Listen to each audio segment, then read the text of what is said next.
This is a couple hours later. Went and ate. Had to go pick up my dope,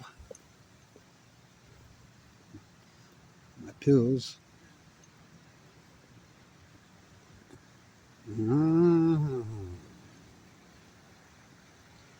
Two of them in. Three of them slowly creeping in. Oh, they see you. They're going to go in. They're slowly going in. Interesting, right? 1, 2, 3, 4, 5. Yeah, they're nervous as hell. 1, 2, 3, 4, 5, 6, 7, 8, 9, 12, 13, 14, 15, 16, 17, 18, 19, 20, 21,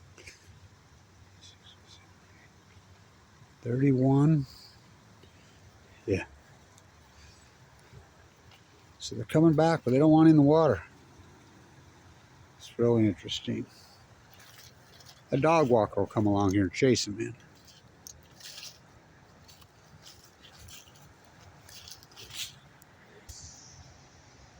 It's really interesting to me.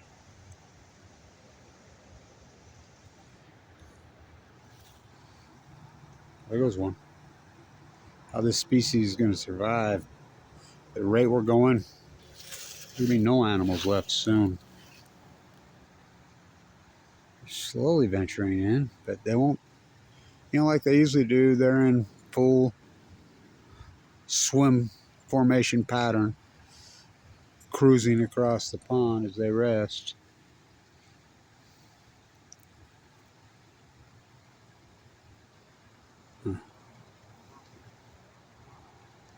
There they go. There they go. My presence?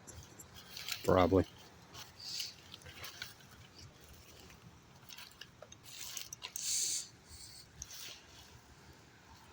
They'll adapt, I'm telling you. There's a phenomenon that's happened the last 10, 20 years. You see them nesting in the spring on top of buildings. I've seen them nesting in trees. I mean, it's unheard of. So here they go. Nice. This will be the first flock really floating across the pond, because it's not a wetland anymore. It's not a wetland anymore. Here we go. So I'm getting it. Glad I came back by. I almost didn't. I'm like, just go by and see if they're freaking getting in.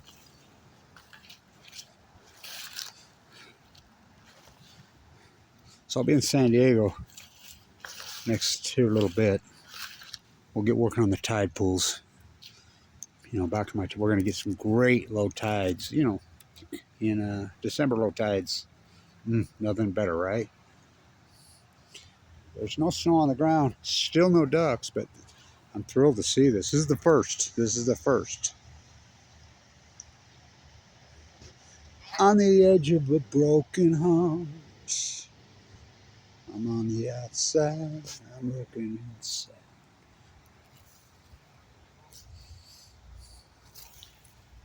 Beautiful. Glad I came back by. I can't do it behind my house anymore. That mega dairy, looting, human trafficking, assault, 320-pounder has taken it over where I grew up. You can't get back there. Right behind my house, because the toxin poisoners have it. I mean, I used to spend hours and hours watching them. Nice. So this is the first. I knew they'd come back. I've been talking to the other old retired biologist here. I'm like, she's like, no, Kevin, you're the guy. I says, yeah, it's important. This is important work. You might not think it is, but it is. We can't lose these species. We cannot lose these species, and we're on the verge of it.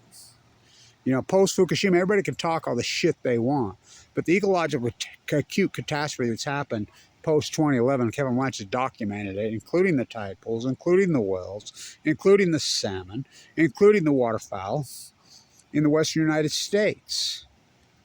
Fukushima is just the straw that broke the camel's back.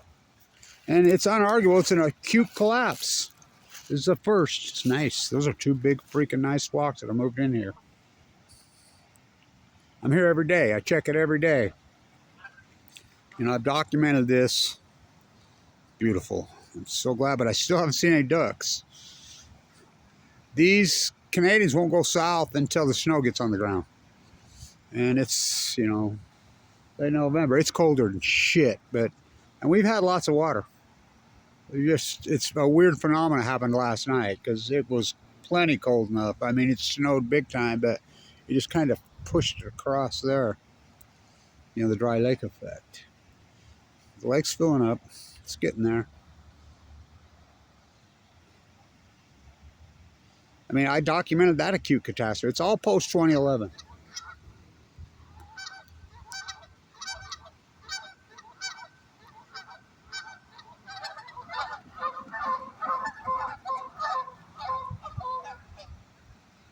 Nice. It's been a long time, right?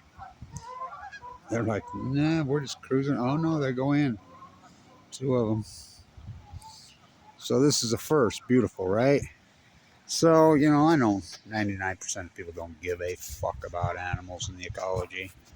You know, I grew up on these wetlands. I grew up there in West Weber on the marsh and in San Diego on the marsh. So stunning. Just not that long ago. I used to like the jackrabbits. Used to be here with the great big ears. They're gone. Muskrats, gone. Blue herons, gone. Tundra trumpeter swans, almost gone. You know, they hunt cougars year-round here now. They hunt these things 5 months a year now. I mean, the assault on the ecology, you know, Fukushima is just the crowning jewel. It's the straw that broke the camel's back, and I can prove that. I don't do opinion, so I'm glad I got it. I'm glad I came over across the pond. So they could move across the pond. You know, I wish these invaders would move back across the pond. So it's an acute collapse, and I've documented it historically. You know, there's a lot of other stuff in there, but, you know, whatever. I can walk and chew gum at the same time. And we have to, I mean, I never use the word ELE. I never went to the extinction level event. I always said genocide. And that's what it is, the Great Pacific Genocide. And I proved it. It's the greatest PhD in human history. I proved it. You know, my work is historic. And so I said right there, standing by that tree all those years ago, in March 2011, just remember, when you look back 10, 12 years from now, they're lying. These are full-blown out meltdowns. It's going to genocide the Pacific Ocean. It's going to cause a heat bubble over the Western United States. So you can run regressionary models now. And every single regressionary model will point to, it's unarguable science now. Absolutely unarguable science. Kevin Blanch's work. Unarguable science. Unarguable science. That we know that there was probably the greatest outlier in North American ecology history happened in 2011. It's absolutely unarguable. My data on the wells, our work on, you know, my work on the tide pools, the salmon. It's unarguable. We have the data now. You can plug in regressionary models now and plug in all the said data, and it will points to, well, it don't point to it. It's unarguable proof that we know there was an outlier. Unarguable science, there was a major, one of the greatest outliers in environmental history happened in 2011 in the North American ecology in the Pacific Ocean. So now the only argument can be, what was the culprit? Can we argue that culprit? Let's have that argument. 3 full core meltdowns we've never known, which I named Fuktonium, which never happened in the history of mankind. 1 partial core blew up graphite reactor at Chernobyl, and the social engineers are trying to tell you that 1 is more than 3, Winston. Never have we had full core meltdowns, never. And we didn't address it. You know, Barry Antoinette Obama let them eat yellow cake, lied. So did Trump, lied. Abiy, lied. Sliding with Joe Biden, Genocide Joe, lied. They all lied. You know, bowed to their puppet masters, the Nuclear Energy Crime Syndicate, and they didn't do anything. The energy's been pushing it out. The tank water fallacy? Okay, then how did the cesium-137, 18,000 becquerels, get into the fish that were caught in May of 2023? That's 3 months before the tank flushing began. You know, and I got data from all 12 years showing radical spikes in cesium-130. Why cesium? Short half-life. With cesium-137, you have strontium-90, you have mauritia, you have plutonium, plutonium, you know, from a nuclear event. We know the background levels. So, Bikini Atolls, no, and not our job. Everybody stood down. The greatest PhD opportunity in human history. And Kevin Blanch is the only one who took it. It's important. This pond is historic. You know, it was a natural wetland. It's historic because I've used it to document my work. And I've used an intense radical form, you know, fuck, because I knew that the search engine was not based on view count, it was based on retention. I got an email once from YouTube long ago that said, not top 10%, you're one of the top 10 retention YouTube sites on the face of the earth. You know, but then they changed the rules. They moved the goalposts fucking at halftime or into the third quarter.